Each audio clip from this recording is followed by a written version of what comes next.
สบายดีท่านผู้ชมที่ฮักแพงพบกันเช่นเก่าเช่นเคยกับรีวิวสำหรับวิดีโอนี้แมนเฮาจะมานำเสนอสติกเกอร์ที่ปิ้นด้วยหมึกปิกเมนต์บ่ว่าจะเป็นหมึกปิกเมนต์หรือว่าหมึก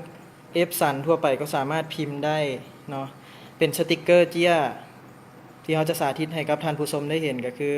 หลังจากปริ้นออกมาแล้วเขาจะนำไปไดคัตด้วยเครื่องตัดสติกเกอร์คัดโอเค DC 330แล้วจะนำไปติดกับจอกน้ำอ้อยนั่นเองเนาะเป็นโลโก้ที่ว่าทางทีมงานเฮาใช้โปรแกรมออกแบบโดยเฉพาะเลยเดี๋ยวจะใช้ให้เห็นทางด้านหน้าจอกันก่อนนี่โลโก้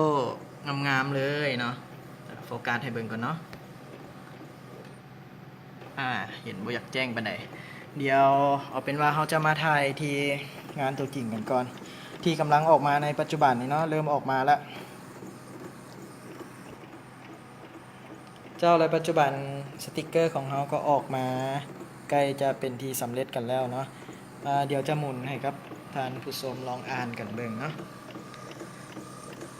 ค่อนข้างคมชัดน้ำอ้อยหวานแมงวันมาตอมก่อนละ เนาะเดี๋ยวทายให้เบิ่งแบบคมชัดกันก่อนค่อนข้างงามเนาะเอาเป็นว่าเดี๋ยวสติกเกอร์ออกมาสมบูรณ์ 100% แล้วเราจะนำไปไดคัสด้วยเครื่องตัดสติกเกอร์เนาะ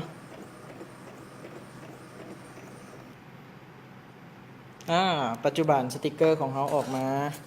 เรียบร้อยเนาะค่อนข้างงามเนาะออกมาเอาเป็นว่าเดี๋ยวจะนำพาท่านผู้ชมไปที่เครื่องตัดกันเลยเนาะ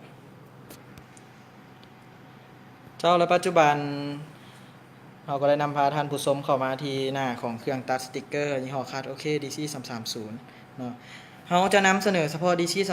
330เป็นหน้ากว้างของ A3 เนาะที่จริงแล้วทางห้างเราจำหน่ายมีทั้งขนาด A4 A3 แล้วก็63ซนเนาะรูปที่ว่าเป็นสติกเกอร์ที่เราปริ้นออกมาเมื่อกี้นี้เดี๋ยวทีมงานเอาแผ่นห้องตัดที่ติดแล้วเข้าไปที่เครื่องตัดสติกเกอร์เลย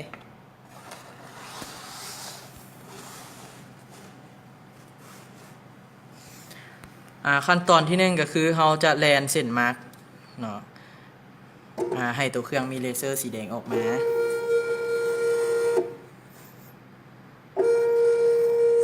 สังเกตเบิ่งเนาะท่านผู้ชมเนาะไฟสีแดงที่เป็นเม็ดน้อยๆจะอยู่จุดตัดของตัวนี้เนาะตอนนี้ก็จะนำเส้นมาท่านผู้ชมอาจจะเข้าใจยากน้อยนึงเนาะแต่ก็บ่ต้องกังวลเนาะทีมงานเราจะสอนให้สำหรับท่านผู้ชมท่านใดที่ว่ามาเป็นลูกค้าของ SVM Man ทีมงานเขาจะสอนให้เนาะสั่งได้เลยทีมงานเขาตอนนี้ตัวเครื่องกำลังได้คัดเนาะสังเกตเบิ่งอยู่ในปัจจุบันนี้ก็คือเขาใส่ใบมีดเข้าไปใบมีดก็จะไปปาดเอาขอบของโลโก้หรือว่าขอบของกาวที่เป็นสติกเกอร์เจียเนาะโดยที่จะบ่ปาดเอาสติกเกอร์เขาเลย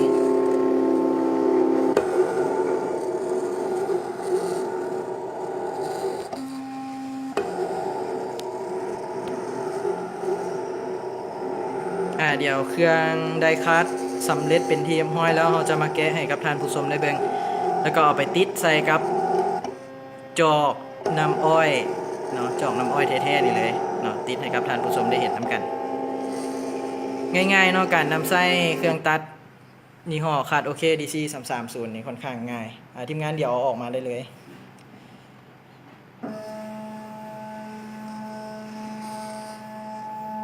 หยุดก่อนเดี๋ยวเขาใส่คัตเตอร์แกะขึ้นมาได้เลยเนาะทีมงาน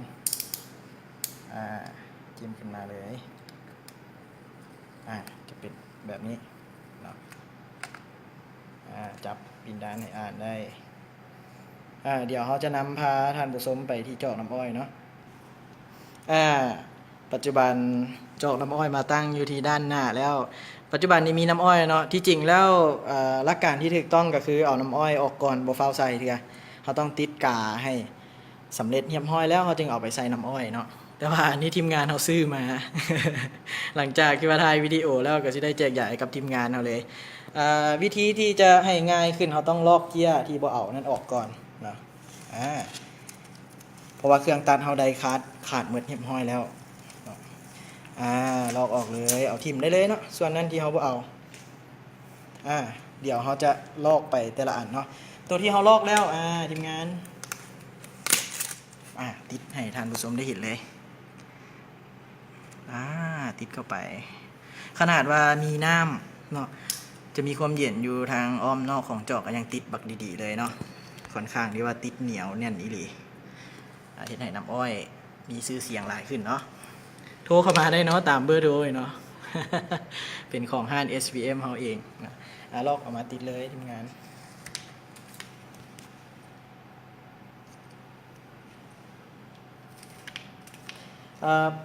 น้ำอ้อยหวานอีกแล้วแมงวันมาตอมเนาะ